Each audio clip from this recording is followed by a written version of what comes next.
বর্তমানে কৃত্রিম যৌনতার জন্য অনেক খেলনা আবিষ্কৃত হয়েছে। এ ধরনের পণ্যের মার্কেটিং করা এবং সেগুলোর বর্ণনা লেখালেখি করে টাকা উপার্জন করলে কি হালাল হবে? ইতিমধ্যে আমি কিছু টাকা উপার্জন করেছি, আমি কি এই টাকা ব্যবহার করতে পারি? দেখুন ভাই তৌহিদ, এটা অত্যন্ত গুরুত্বপূর্ণ একটি বিষয় যে আজকাল এই আপনার যৌন উদ্দীপক বিভিন্ন উপাদান, টয়েস, খেলনা ইত্যাদি বের হয়েছে।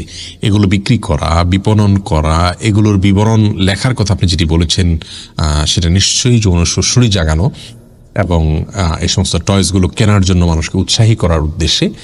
তো এরকম যদি হয় তাহলে সেই ক্ষেত্রে এটি সম্পূর্ণ গুনাহের কথা এবং হারাম কাজ। কারণ নবী আকরাম সাল্লাল্লাহু আলাইহি সাল্লাম সুস্পষ্টভাবে আমাদেরকে জানিয়েছেন, কেউ যদি কোনো হারাম কাজের পথে মানুষকে আহ্বান করে এবং হারাম কাজের পথে মানুষকে পথ নির্দেশ করে, তাহলে ওই ব্যক্তি হারাম কাজ করে যে গুনাহের ভাগীদার হবে, যে ব্যক্তি তাকে সেদিকে পথ দেখালো সেও সমান ভাগীদার হবে। সেটা বিক্রির মাধ্যমে হতে পারে, আপনি লেখার মাধ্যমে হতে পারে, বিজ্ঞাপনের মাধ্যমে হতে পারে। এজন্য এ ধরনের আইটেমগুলোর বিক্রি বিপণনে সহযোগিতা করা সম্পূর্ণ গুনাহের কথা।